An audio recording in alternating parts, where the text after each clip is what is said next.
মাছের তরতরা বানানোর জন্য লাগছে মূলো, আলু, পেঁয়াজ।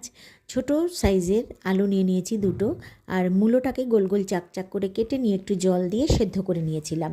পুঁটি মাছগুলো, জ্যান্ত পুঁটি মাছগুলোকে ভালো করে কেটে ধুয়ে নুন হলুদ মাখিয়ে সর্ষের তেলে একে একে ভেজে উঠিয়ে নিয়েছি। ওই তেলের মধ্যেই আমি কালো জিরে আর সামান্য একটু জিরে ফোড়ন দিয়ে একটা কেটে রাখা পেঁয়াজ আর মাছের পরিমাণ অনুযায়ী কাঁচা লঙ্কা চিড়ে দিয়ে দিয়েছি। কিছুক্ষণ নাড়াচাড়া করে নেওয়ার পরে নুন হলুদ স্বাদ মতন দিয়ে দিয়েছি। সামান্য একটু জল দিয়ে হাফ চামচ জিরে বাটা দিয়েছি, আর হাফ চামচেরও কম লাল লঙ্কার গুঁড়ো দিয়ে আবারও কিছুক্ষণ নাড়াচাড়া করে সেদ্ধ করে রাখা মূলো আর আলুটা দিয়ে দিয়েছি। হাফ চামচ জিরে ভাজা গুঁড়ো দিয়ে দিয়েছি, ভেজে রেখেছিলাম জিরে গুঁড়ো, সেটা দিয়ে দিয়েছি। আর দিয়ে দিয়েছি পরিমাণ মতন জল দিয়ে একটা কেটে রাখা টমেটো দিয়ে কিছুক্ষণের জন্য ঢাকা দিয়ে দিয়েছিলাম। ঢাকনা খুলে মাছ আর ধনেপাতা ছড়িয়ে ভালো করে ফুটিয়ে নিয়ে নামিয়ে নিয়েছি পুঁটি মাছের তরতরা। একবার অবশ্যই ট্রাই করবেন।